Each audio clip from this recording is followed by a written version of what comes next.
आज का ये प्रेस कॉन्फ्रेंस बहुत महत्वपूर्ण विषय पे है और हल्का सा बड़ा भी रहेगा। एक तरह से एक रिपोर्ट कार्ड है। माननीय प्रधानमंत्री जी का 3 देशों का गमन रहा। माननीय प्रधानमंत्री जी इंडोनेशिया, ऑस्ट्रेलिया और न्यूजीलैंड गए। उससे पहले वो सेशेल्स भी गए थे। बीच में जापान की राष्ट्राध्यक्ष भी भारतवर्ष आई थी। कुल मिलाकर के इसका नतीजा क्या रहा, भारतवर्ष को क्या मिला, व्हाट डिड इंडिया गेट, आज एक विस्तृत रिपोर्ट, आप कहिए रिपोर्ट कार्ड रखा जाएगा आपके सामने। बहुत संक्षेप में मगर उसी में गंभीर विषयों को समझाया जाएगा। मैं कहूँगा कि 10 इंपॉर्टेंट आउटकम्स जो हैं उनको बहुत सादे लैंग्वेज में मैं समझाऊंगा। 10 इंपॉर्टेंट आउटकम्स, और हमने इसका नाम रखा है 10 कदम 10 का दम। 10 कदम 10 का दम। ये 10 कदम और इन 10 कदमों में क्या दम रहा है वह आपके सामने में रखने जा रहा हूं। कदम कौन कौन से हैं 10, मैं पहले गिनवा देता हूं।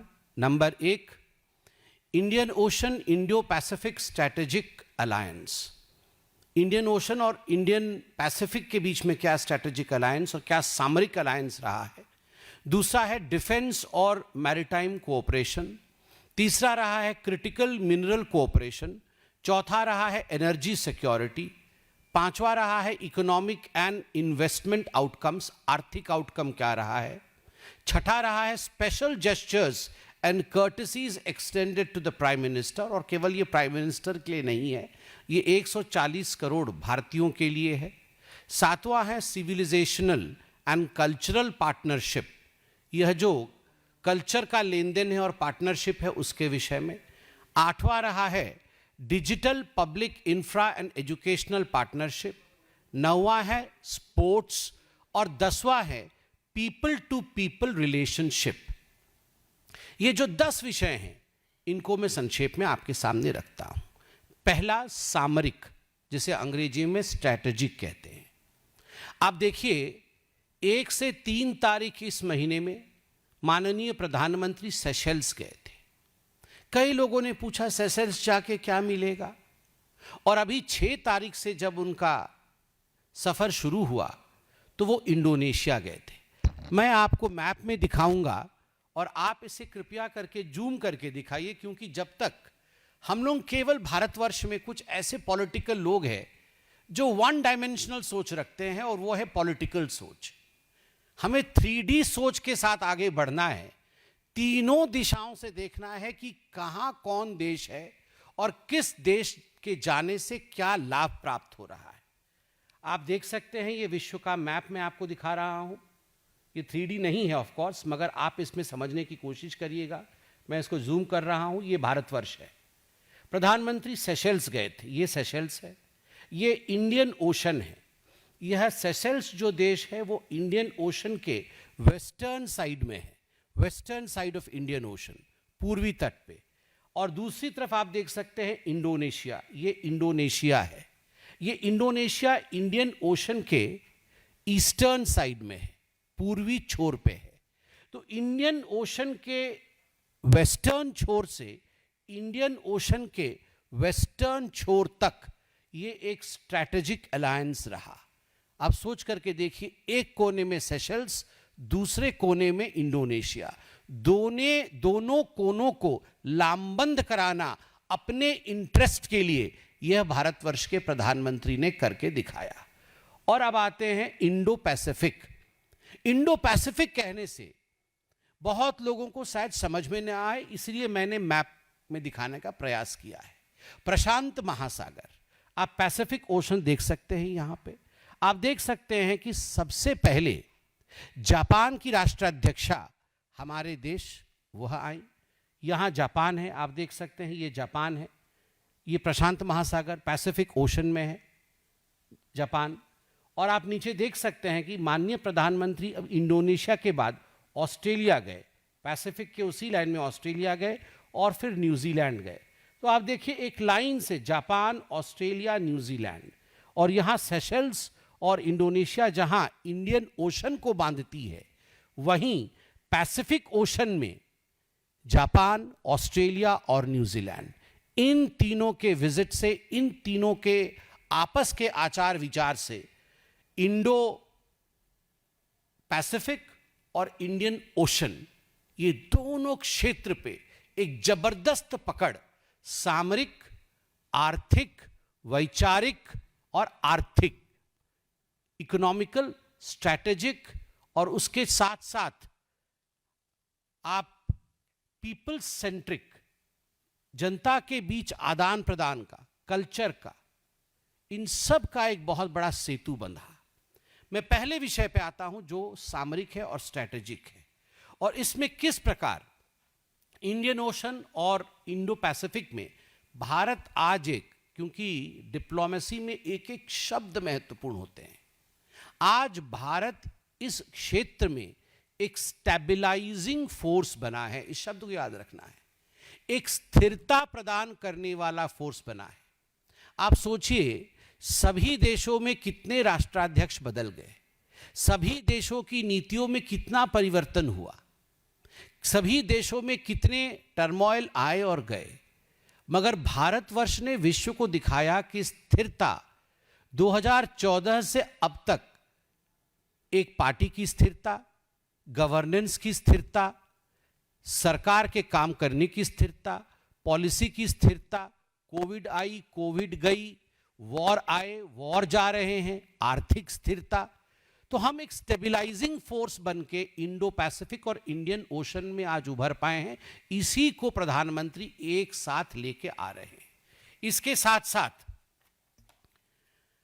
एक न्यू फ्रेमवर्क, डिप्लोमेसी में यह शब्द न्यू फ्रेमवर्क, एक फ्रेमवर्क बनाया गया, एक टेम्पलेट बनाया गया।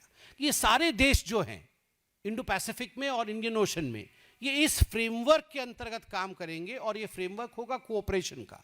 और हाथ किसने बढ़ाया? भारतवर्ष ने ये फ्रेमवर्क तैयार किया।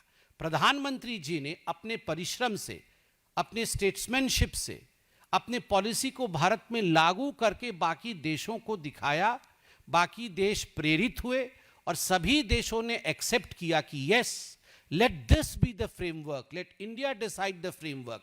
हम इस फ्रेमवर्क पे एक लॉन्ग टर्म कोऑपरेशन, एक बहुत समय तक कोऑपरेशन के साथ काम करेंगे।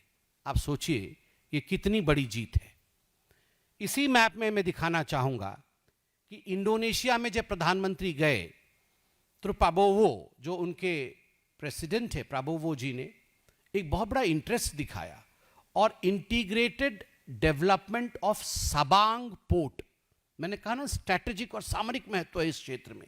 ये जो सबांग पोर्ट, अभी आप देख रहे थे कुछ दिन पहले राहुल गांधी किस प्रकार चाइनीज एजेंट बन के अंडमान निकोबार पहुंचे हुए थे और वहां किस प्रकार भारत के खिलाफ वक्तव्य दे रहे थे। मैं यहां दिखाना चाहूंगा कि ये है अंडमान एंड निकोबार, आप देख सकते हैं, ये भारतवर्ष है, ये अंडमान निकोबार है, ये सुमात्रा, इंडोनेशिया, ये पूरा आप देख सकते हैं। यहां पर सबांग पोर्ट बनेगा और जब यहां सबांग पोर्ट बनेगा, ये स्ट्रेट ऑफ मलक्का, जो एक बहुत पावरफुल स्ट्रेट है, बहुत बिजी मैरिटाइम रूट है, जैसे हाईवेज होते हैं, बिजी हाईवे होते हैं, वैसे मैरिटाइम रूट्स जो समुद्रिक हाईवे होते हैं, वो भी स्ट्रेट ऑफ मलक्का एक बहुत बिजी हाईवे है। इसमें बहुत वाणिज्य अर्थात बिजनेस होता है और केवल बिजनेस नहीं, यह डिफेंस के दृष्टिकोण से भी बहुत महत्वपूर्ण है। तो स्वाभाविक रूप से सबांग पोर्ट की जीत, सबांग पोर्ट पे जो कोऑर्डिनेशन हुआ है, वह भी एक बहुत बड़ा अचीवमेंट हुआ है। अंडमान निकोबार आइलैंड्स, सुमात्रा को लेकर इसमें investment, employment, transfer of technology और रीजनल प्रॉस्पेरिटी जैसे विषयों को ध्यान में रखा गया है। ठीक उसी प्रकार इसी सामरिक विषय में मैंने कहा कि इंडिया और ऑस्ट्रेलिया में भी कॉम्प्रिहेंसिव स्ट्रैटेजिक पार्टनरशिप, इस पे सिग्नेचर हुआ है, कॉम्प्रिहेंसिव स्ट्रैटेजिक पार्टनरशिप। हम सामरिक विषयों में एक साथ काम करेंगे, इंडिया और ऑस्ट्रेलिया ने तय किया है। अब इंडिया और न्यूजीलैंड ने भी, जो फर्स्ट पॉइंट हम स्ट्रैटेजी की उठा रहे हैं, उसमें इंडिया और न्यूजीलैंड ने कहा है कि रोड मैप टू 2030 हम एक साथ तैयार करेंगे। भारत और न्यूजीलैंड रोड मैप टू 2030 एक साथ तैयार करेगी और इसमें डिफेंस, ट्रेड, टेक्नोलॉजी, एजुकेशन सब रहेगा। और सबसे बड़ी स्ट्रैटेजिक अचीवमेंट इंडिया की न्यूजीलैंड के साथ रही कि फ्री ट्रेड एग्रीमेंट जो अनेकों वर्षों से पहले नहीं हो पा रहा था, जिस प्रकार से उसका समापन हुआ और अब प्रधानमंत्री नरेंद्र मोदी जी ने और उनके काउंटर पार्ट न्यूजीलैंड में यह तय किया गया कि अब उसको यथाशीघ्र लागू किया जाएगा और उसको इंप्लीमेंट किया जाएगा। कहीं ना कहीं ये फ्री ट्रेड एग्रीमेंट अपने आप में एक बहुत बड़ी स्ट्रैटेजिक या सामरिक विजय के रूप में देखा जा सकता है। तो ये पहला पॉइंट था Indian ocean Indo Pacific strategic alliance का, जो कि इस दौरे से अचीव हुआ। अब दूसरा विषय है डिफेंस एंड मैरीटाइम कोऑपरेशन। देखिए, डिफेंस और मैरीटाइम, जिस देश के पास ये दोनों पावर होती है वह बहुत आगे बढ़ता है। अब इसमें डिफेंस को लेकर दिन ऐसे भी थे कि भारतवर्ष हमेशा डिपेंडेंट रहता था फॉरेन कंट्रीज के ऊपर कि इंपोर्ट करके ही हम अपने डिफेंस को आगे बढ़ाएंगे।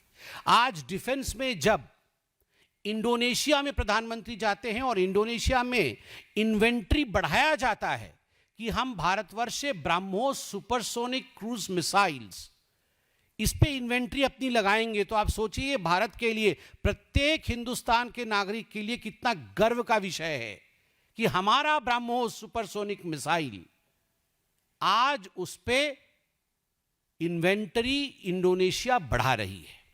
और उसके साथ साथ इंडिजिनस डिफेंस प्लेटफॉर्म जो मेक इन इंडिया, इस मेक इन इंडिया पे मुझे याद है राहुल गांधी मजाक उड़ा रहे थे, कांग्रेस पार्टी हंस रही थी, मगर आज Astra beyond visual range air to air missile, आप सोचिए भारतवर्ष में इंडिजिनसली बना ये missile, air to air missile Astra, आज उसको लेकर इंडोनेशिया में डील हुआ है, उसको लेकर इंडोनेशिया में बात हुई है। ये कितनी बड़ी बात है, हमारे इंडिजिनस मैन्युफैक्चरिंग आज भारत से बाहर जा रही है। For the first time India is becoming an exporter in defence equipments. ये अपने आप में एक बहुत बड़ी अचीवमेंट है, बहुत बड़ा विषय है। ठीक उसी प्रकार जैसे मैंने कहा मैरीटाइम, समुद्र, इंडियन ओशन और इंडो पैसिफिक इतना बड़ा समुद्री क्षेत्र है, बहुत लोगों की नजर गड़ी हुई है कि किस प्रकार से हम इस पे एक्वायर कर ले, हम इसका आधिपत्य हासिल कर ले, मगर भारतवर्ष ने किस प्रकार से सबको मिला करके, सबका साथ, सबका विश्वास के साथ आगे बढ़ा और joint declaration on defence and security cooperation ये किया है ऑस्ट्रेलिया के साथ। डिफेंस में एक जॉइंट कोऑपरेशन होगा, सिक्योरिटी में भी, और maritime security collaboration road map Australia के साथ हम किस प्रकार एक मैरीटाइम सिक्योरिटी कोलैबोरेशन हो सकता है। वो जो समुद्री क्षेत्र है ऑस्ट्रेलिया के साथ, वहाँ भारत और ऑस्ट्रेलिया एक साथ कैसे काम कर सकते हैं। और इसमें सबसे बड़ी बात है जो मुझे आज बहुत खुशी हो रही है कहने के लिए, और इसे आप बढ़ा चढ़ा के प्रमोट भी करिए, Indian and Australian warships to be serviced in each others dock. India में डॉक है तो ऑस्ट्रेलिया की वॉरशिप की सर्विसिंग, मरम्मत इंडिया के डॉक में हो सकती है। भारत के वॉरशिप निकले हुए हैं, बीच में मालूम पड़ा कि वॉरशिप में कोई गड़बड़ी आई हुई है, तो घर वापस आके ठीक होके जाने की जरूरत नहीं है, रीफ्यूएलिंग के लिए घर वापस आने की जरूरत नहीं है। हमारा भाई बैठा है ना ऑस्ट्रेलिया, ऑस्ट्रेलिया में वो डॉकिंग कर सकता है और ऑस्ट्रेलिया में वो रीफ्यूएलिंग कर सकता है, उसकी मरम्मत हो सकती है, और देश को बचाने के लिए एक बहुत बड़े क्षेत्र में ये जो मैरीटाइम कोऑपरेशन है ये एक इतिहास रच रहा है। इसके साथ ही इंडिया और न्यूजीलैंड के बीच में एक बहुत महत्वपूर्ण समझौता हुआ है। इंडियन नेवी एक कंपोनेंट है। इंडियन नेवी और न्यूजीलैंड का जो डिफेंस फोर्स है, इन दोनों के बीच समझौता हुआ है कि इंडियन नेवी और न्यूजीलैंड के डिफेंस फोर्स एक साथ मिलकर काम करेंगे और मेमोरेंडम ऑफ अरेंजमेंट, एक मेमोरेंडम साइन हुआ है, memorandum of arrangement on maritime cooperation. जो समुद्र है उसमें हम सब मिलके कैसे कोऑपरेट करें, वहां एक साथ हम आगे बढ़े, ये मैरीटाइम कोऑपरेशन का अरेंजमेंट एक मेमोरेंडम के रूप में भी साइन हुआ है इंडिया और न्यूजीलैंड के बीच में। ठीक उसी प्रकार मैरीटाइम सिक्योरिटी डायलॉग, यह भी आरंभ हुआ है। यह दूसरा पॉइंट था। तीसरा मैंने कहा कि क्रिटिकल मिनरल कोऑपरेशन, आज का जमाना, आज का भारत, आज का विश्व उसी का है जिसके पास क्रिटिकल मिनरल्स है, जिसके पास सही मिनरल्स है आगे बढ़ने के लिए। मैं बहुत हर्ष के साथ और खुशी के साथ कहना चाहता हूं, 2 वर्षों में 24 महीनों में भारतवर्ष ने प्रधानमंत्री नरेंद्र मोदी के नेतृत्व में एक रिकॉर्ड बनाया है। क्या रिकॉर्ड बनाया है? 2 वर्षों में भारतवर्ष ने 35 देशों के साथ, मेरे पास वो मैप भी है, 35 देशों के साथ अपना रेयर अर्थ एलिमेंट और मिनरल कंपोनेंट को लेकर समझौता किया है। 35 देशों में से 24 देशों के साथ ये समझौता पूरा हो चुका है और 11 देशों के साथ समझौता पूर्ण होने के कगार पे है। केवल 24 महीने में 35 देशों के साथ क्रिटिकल मिनरल्स को लेकर समझौता।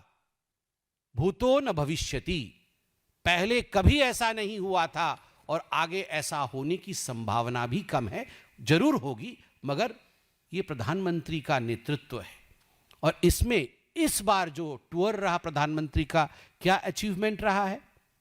Supply chain in critical minerals बढ़ा है, जिससे कि क्लीन एनर्जी टेक्नोलॉजी मिली है, इलेक्ट्रिक मोबिलिटी मिली है और एडवांस मैन्युफैक्चरिंग हुआ है। इंडिया और ऑस्ट्रेलिया का क्या लाभ हुआ है? तो एक क्रिटिकल मिनरल कॉरिडोर में इंडिया अब ऑस्ट्रेलिया से क्या मिलेगा, क्या लेगा? लिथियम, कोबाल्ट और रेयर अर्थ। लिथियम, कोबाल्ट और रेयर अर्थ ये ऑस्ट्रेलिया से लेगा। और ये केवल एक आदान प्रदान वाला विषय नहीं कि हम खरीद लेंगे, तुम हमसे पैसे लो और हमें दे दो, ऐसा नहीं है। को इन्वेस्टिंग, मतलब जहां भी ये पूरा प्रक्रिया चलेगी, रेयर अर्थ निकालने का, मिनरल्स निकालने का, कोबाल्ट निकालने का, लिथियम निकालने का, वहां हमारी कंपनियां भी को इन्वेस्टर्स होंगी। उन्होंने निकाल दिया और हमें दे दिया, ऐसा नहीं है। उनको विश्वास है, ऑस्ट्रेलिया को विश्वास है कि आज की इंडिया की कंपनी में इतना दम है, आज के भारत में इतना दम है कि वो भी इन्वेस्ट करके हमारे साथ कंधे से कंधे मिला करके ये मिनरल निकाल सकती है। तो लिथियम, कोबाल्ट और रेयर अर्थ्स ऑस्ट्रेलिया से आएगा। इंडिया और इंडोनेशिया के बीच जो करार हुआ है, इसमें आप जानते हैं इंडोनेशिया के पास एक बहुत बड़ा, शायद वर्ल्ड का one of the biggest reserves of nickel है। निकेल एक बहुत आवश्यक कंपोनेंट होता है, तो उसको लेकर भी एक पार्टनरशिप हुई है, जिसमें कि इलेक्ट्रिक व्हीकल्स, बैटरीज और क्लीन एनर्जी टेक्नोलॉजी का भी आदान प्रदान होगा। तो ये था हमारा क्रिटिकल मिनरल कंपोनेंट, जो कि अपने आप में एक बहुत बड़ा अचीवमेंट है। अब मैं एक महत्वपूर्ण सेगमेंट पे आ रहा हूं, जिसका नाम है एनर्जी सिक्योरिटी। मैं इसमें एक पेपर कटिंग दिखाना चाहूंगा 2010 का। 2010 में एक महत्वपूर्ण अंग्रेजी न्यूज़पेपर का हेडलाइन है, Australia rules out selling uranium two India. Australia ने भारतवर्ष को यूरेनियम देने से मना कर दिया 2010 में। मगर धन्यवाद मोदी जी, धन्यवाद भारत के 140 करोड़ जनता, धन्यवाद सरकार और धन्यवाद आप सब लोग, आप सबका ये एफर्ट रहा है कि आज इंडिया और ऑस्ट्रेलिया के बीच में मोदी जी के इस टूर के पश्चात समझौता हुआ कि अब ऑस्ट्रेलिया इंडिया को यूरेनियम देगा। It will give uranium for civil nuclear energy programme. और जो भारतवर्ष का स्वप्न था, जिसे निर्मला सीतारमण जी ने भी अनाउंस किया था बजट के समय, और जिसे प्रधानमंत्री जी का ड्रीम प्रोजेक्ट माना जाता है कि 100 gigawatt nuclear power capacity by 2047, ये अचीव होगा जब ये यूरेनियम ऑस्ट्रेलिया से भारतवर्ष आएगा। आप सोचिए, जिस ऑस्ट्रेलिया ने यूरेनियम देने से मना किया था, उसी ऑस्ट्रेलिया ने आज भारतवर्ष को यूरेनियम दिया है। न्यूजीलैंड ने इंडिया के साथ ग्लोबल बायोफ्यूल अलायंस ज्वाइन किया है, यह अपने आप में बड़ी बात है। मैंने कहा था कि 5वां पॉइंट रहेगा आपके concrete economic and investment outcomes. इस टूर से इन्वेस्टमेंट कितना आया, क्या इकोनॉमिक या आर्थिक लाभ हुए। सबसे बड़ा विषय है इंडिया और Australia. India Australia economic cooperation and trade agreement, ECTA जो है, India Australia economic cooperation and trade agreement, ये रीअफर्म हुआ है, ये कमिटमेंट आगे बढ़ाया गया है। और comprehensive economic cooperation agreement CECA हुआ है, अर्थात दोनों देशों के बीच में एक बहुत बड़ा आर्थिक कोलैबोरेशन इंडिया और ऑस्ट्रेलिया के बीच में। और खुशखबरी कि जो ऑस्ट्रेलिया सुपर है, जो one of the biggest fund holders है ऑस्ट्रेलिया का है, ऑस्ट्रेलिया सुपर ने कहा है कि वो भारतवर्ष में एक एडिशनल इन्वेस्टमेंट करेगा ऑस्ट्रेलियन डॉलर 500 मिलियन का, जो कि लगभग एक बहुत बड़ा अमाउंट होता है।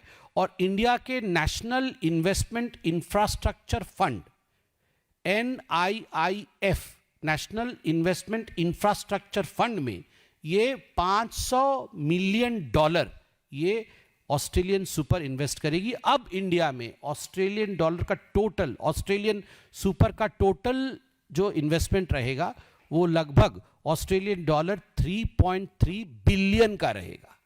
आप सोचिए कितने बड़े तादाद में इन्वेस्टमेंट भारतवर्ष में ऑस्ट्रेलिया कर रही है। इंडिया और न्यूजीलैंड, इंडिया और न्यूजीलैंड का जो बायलैटरल ट्रेड है वो डबल हुआ है, ये डबल करने का टारगेट लिया गया है, target of doubling the bilateral trade to New Zealand dollar 7 billion, 7 billion तक करने की, अर्थात अप्रॉक्सीमेटली 35,000 करोड़ का बायलैटरल ट्रेड हो। इस एम्बिशन के लिए MOU इत्यादि साइन किए गए हैं और ये कब तक होगा? 2030 तक होगा। और जो जैसे मैंने आपको शुरू में बताया था, फ्री ट्रेड एग्रीमेंट, इसकी एंट्री हो और इंप्लीमेंटेशन हो, यह अपने आप में एक बहुत बड़ा अचीवमेंट रहा है। मैंने कहा था कि जो छठा पिलर है, 10 पिलरों में से जो छठा पिलर है, वो special gestures and exceptional courtesies extended by the various countries. Special gestures होते हैं और कर्टसीज होते हैं। आप वो जेस्चर्स केवल प्रधानमंत्री को नहीं दिखाते हैं या उनके लिए नहीं होते हैं, अवार्ड्स केवल प्रधानमंत्री के लिए नहीं होते हैं, वो आपके देश के सामूहिक शक्ति और सामूहिक तपबल के लिए होता है। 140 करोड़ भारतीयों का क्या बल है आज विश्व में, उस कारण से प्रधानमंत्री जी को सर्वोच्च नागरिक अवार्ड दिए जाते हैं। उस कारण प्रधानमंत्री को रिसीव करने के लिए खुद राष्ट्राध्यक्ष आते हैं। उस कारण से जब प्रधानमंत्री जी अपने विमान में बैठ के, भारत के विमान में बैठ के किसी देश के टेरिटोरी में प्रवेश करते हैं, तो फाइटर जेट उनका स्वागत करते हुए, उनको एकम्पनी करते हुए एयर स्ट्रिप तक लेके जाते हैं। ये एक व्यक्ति के लिए नहीं होता है, यह देश के बल के लिए होता है। ये हिंदुस्तान को नमन है, माँ तुझे सलाम है। तो मैं कहना चाहूँगा कि प्रेसिडेंट प्राबोवो सुबियांतो इंडोनेशिया के, वो पर्सनली प्राइम मिनिस्टर को जकार्ता एयरपोर्ट में रिसीव करने भी आए और उनको छोड़ने भी आए डिपार्चर के समय। और साथ में 4 सीनियर इंडोनेशिया के मिनिस्टर भी रहे। इंडोनेशिया के फाइटर जेट एयरक्राफ्ट ने एस्कॉर्ट भी किया।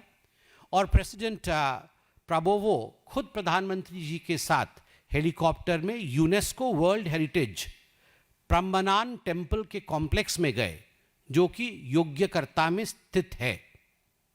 हम धन्यवाद देना चाहेंगे इंडोनेशिया के राष्ट्राध्यक्ष को, प्राइम मिनिस्टर को, इस प्रकार से सम्मान देने के लिए। आपका बहुत बहुत धन्यवाद। यह आपने केवल मोदी जी को नहीं, आपने 140 करोड़ देशवासियों का सम्मान किया है। और माननीय मोदी जी को इंडोनेशिया के जो हाईएस्ट पब्लिक अवार्ड है, जिसका नाम है Bintang Adipurna of the Republic of Indonesia, उससे भी नवाजा गया है। न्यूजीलैंड में उनके प्राइम मिनिस्टर क्रिस्टोफर लक्सन, वो खुद रिसीव करने के लिए रेडी थे एयरपोर्ट में, और उन्होंने उन्हें डिपार्ट भी किया, मतलब डिपार्चर के समय भी वो मौजूद थे।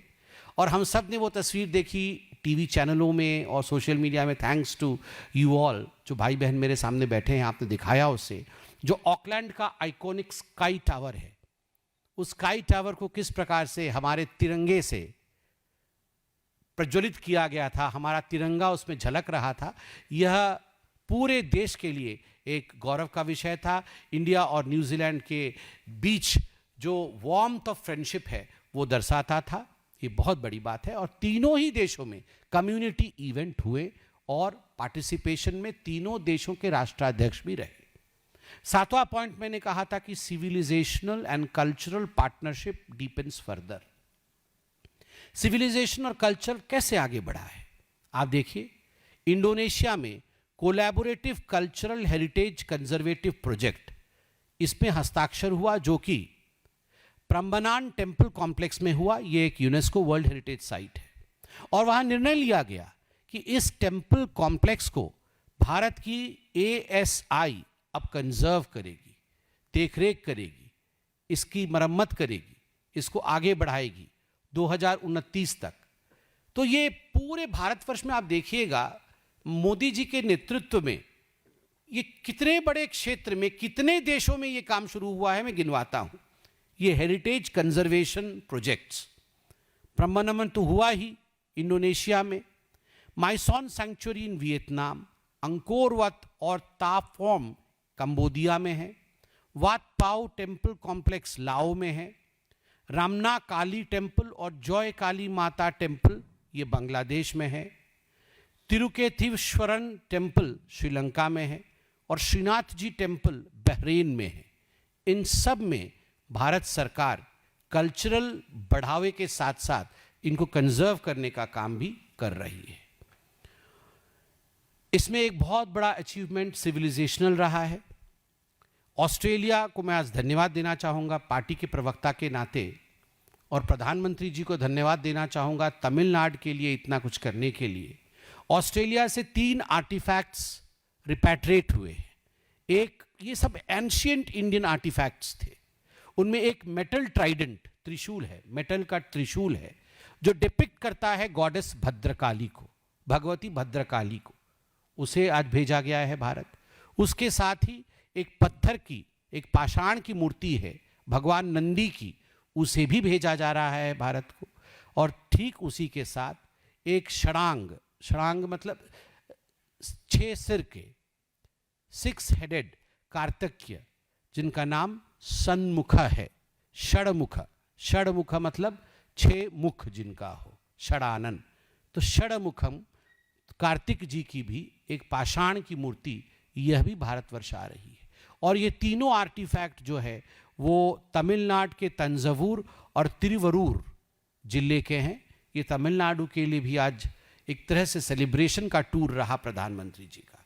इंडोनेशिया के साथ भी कल्चरल कोऑपरेशन का एक हस्ताक्षर हुआ है। और नेशनल मैरीटाइम हेरिटेज कॉम्प्लेक्स ये लोथल में बनेगा, गुजरात में। न्यूजीलैंड के साथ ये हस्ताक्षर हुआ है, ये भी एक बड़ा कल्चरल एक्सचेंज है। मैंने आपको कहा था 8वां digital public infrastructure educational partnership. आप देखिए इंडोनेशिया ओपन नेटवर्क ION, ये उसी लाइन पे चलेगी जिस लाइन पे India's open network for digital commerce ONDC थी। तो इंडोनेशिया से अपने यहां भी खोल रहा है।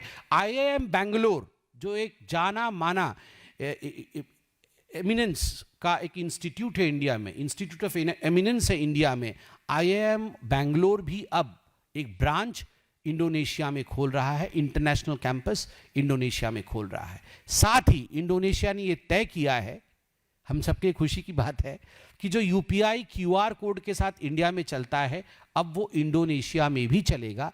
तो दोनों देशों के बीच में UPI और QR कोड संबंधित आर्थिक आदान प्रदान, उसमें आसानी होगी, दोनों देशों का एक बॉन्डेज होगा।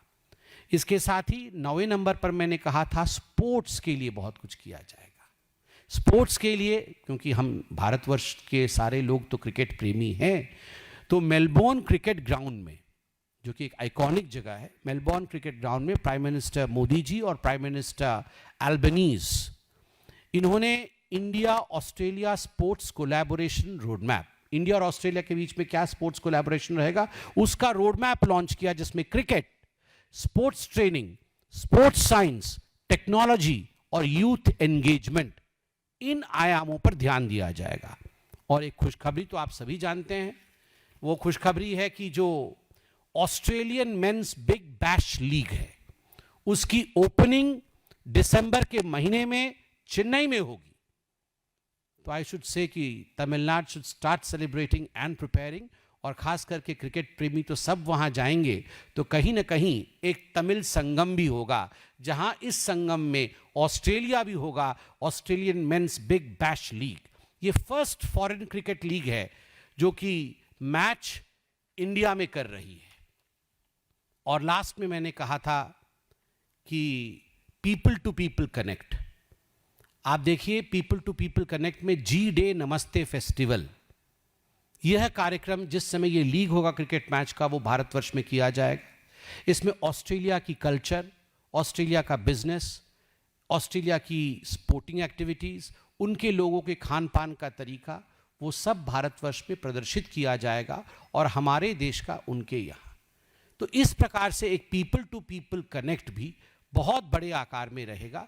ये तो मैंने अभी जो गिनाए, ये था 10 कदम 10 का दम, 10 कदम 10 का दम। अब मैं समाप्त करूं, उसमें 3 विषय में बता के समाप्त करूंगा, क्योंकि जो इंडोनेशिया के राष्ट्राध्यक्ष, जो न्यूजीलैंड के राष्ट्राध्यक्ष और जो ऑस्ट्रेलिया के राष्ट्राध्यक्ष ने कहा, वो केवल पीएम मोदी के लिए नहीं कहा, उन्होंने हमारे देश के लिए कहा। तो चलिए जरा सुनते हैं क्या कहा उन्होंने। इंडोनेशिया के प्रेसिडेंट प्राबोवो सुबियांटो, उनका कहना है, मैं कोट कर रहा हूं, I am an admirer, a great admirer of Narendra Modi ji. Even before I became president, I studied the policies of your Prime Minister, and because there is no copyright, I copied many of his policies. The important thing is Indonesians must learn from the experience of India.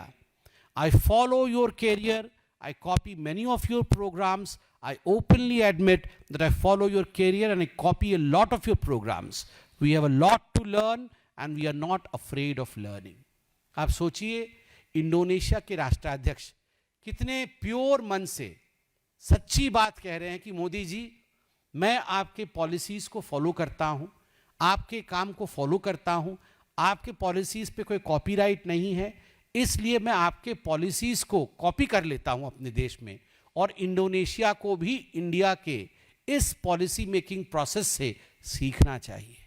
ये एक statement नहीं है, ये एक paragraph नहीं है, ये दिल की गर्मी है। यह बढ़ते हुए भारत का प्रादुर्भाव है, ये उगते हुए सूरज की किरण है कि एक राष्ट्राध्यक्ष दूसरे राष्ट्राध्यक्ष के सामने प्यार से कह रहा है कि मैं आपको कॉपी करता हूं। काश हिंदुस्तान में भी ऐसे कुछ ऑपोजिशन के लीडर होते। अगर मोदी जी को राहुल गांधी इतना भी कॉपी कर लेते तो 99 चुनाव हारना नहीं पड़ता, कहीं एक आध जीत भी जाते। मगर मोदी जी अगर कहें सांस लेना बहुत जरूरी है, राहुल गांधी जाके आइसलैंड में सांस रोक ही लेंगे अपनी। कैसे रोकना है उसकी प्रयास करेंगे। राहुल जी थोड़ा तो इंडोनेशिया के राष्ट्राध्यक्ष से सीखिए। कॉपी करना बुरी बात नहीं है, जैसे कहते हैं हर दाग खराब नहीं होता, वैसे हर कॉपी खराब नहीं होती, कभी कभी कॉपी करना चाहिए। न्यूजीलैंड के राष्ट्राध्यक्ष प्राइम मिनिस्टर क्रिस्टोफर लक्सन ने क्या कहा? Prime Minister Modi, let me say on behalf of 5 million New Zealanders, you are worth the wait. Tonight, New Zealand makes history. For the first time in 40 years, an Indian Prime Minister stands on New Zealand's soil. उन्होंने कितना emotional भाषण दिया और कहा कि 40 वर्ष में भारतवर्ष का राष्ट्राध्यक्ष आके न्यूजीलैंड की जमीन पे खड़ा है, उसके लिए आपको बहुत बहुत धन्यवाद। सोचिए, it took us 40 years to go to New Zealand. Indo Pacific कितना महत्वपूर्ण है। 40 वर्ष के बाद कोई इंडियन प्रीमियर वहां गया है। और आगे वो कहते हैं Christopher ji, I remember going to India. ये बहुत महत्वपूर्ण है, ध्यान से सुनिएगा, मैं इसको हिंदी और भोजपुरी सब में अनुवादित करूंगा। I remember going to India in the mid to late 90s and people got paid daily wages in coins in their hands. In those days, I observed workers being paid at the end of each day, often with a handful of coins, because a daily wage was counted in coins. Look at India today. The transformation that Prime Minister Modi has led takes my breath away. India now has one of the largest middle classes in the world with 445 million people and still growing. He has lifted 250 million people out of poverty. there is now 440 million people in the middle class, about to be 750 million by the end of the decade. It is an incredible transformation. As someone who has been to India many times, to see the move from low income to middle income to high income, it is so inspiring. आप जरा सोच के देखिए, New Zealand के prime minister Christopher Luxon ने क्या कहा। उन्होंने कहा कि मैं 90 की दशक में भारत जाता था, कई बार भारत गया।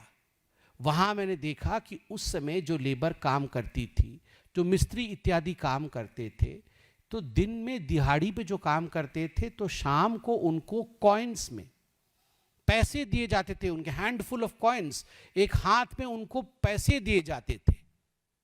आज भारतवर्ष डिजिटली काम कर रहा है, जहां 44 करोड़ मिडिल क्लास अभी हैं, ये 75 करोड़ होने वाले हैं। 25 करोड़ गरीबों को मोदी जी ने गरीबी रेखा से ऊपर उठाया है। इतना बड़ा ट्रांसफॉर्मेशन लो इनकम से मिडिल इनकम तक हुआ है, और मिडिल इनकम से हाई इनकम तक हुआ है। और प्रधानमंत्री न्यूजीलैंड के कहते हैं, ये मैंने खुद देखा है, क्योंकि मैं भारतवर्ष बहुत बार गया हूं। देखिए, जो कांग्रेस भारत में नहीं मान रही है, what Congress is contesting in India, knowing very well that it is true, we have a foreign dignitary, a Prime Minister of New Zealand, उसको एंडोर्स कर रहे हैं, उसके लिए भारतवर्ष की तारीफ कर रहे हैं। मुझे लगता है हमारे ऑपोजिशन को भी कुछ सीखना चाहिए, और न्यूजीलैंड के प्राइम मिनिस्टर को थोड़ा मुझे लगता है हमें भी भेजना पड़ेगा। वो राजीव गांधी जी ने कहा था, वो जो हैंडफुल ऑफ कॉइन्स है वो भी पूरे नहीं होंगे ना, क्योंकि राजीव गांधी जी ने उसी समय कहा था, मैं तो एक कॉइन भेजता हूं तो उसका 1/4 हिस्सा ही पहुंचता है, तो वो कॉइन भी पूरा नहीं है।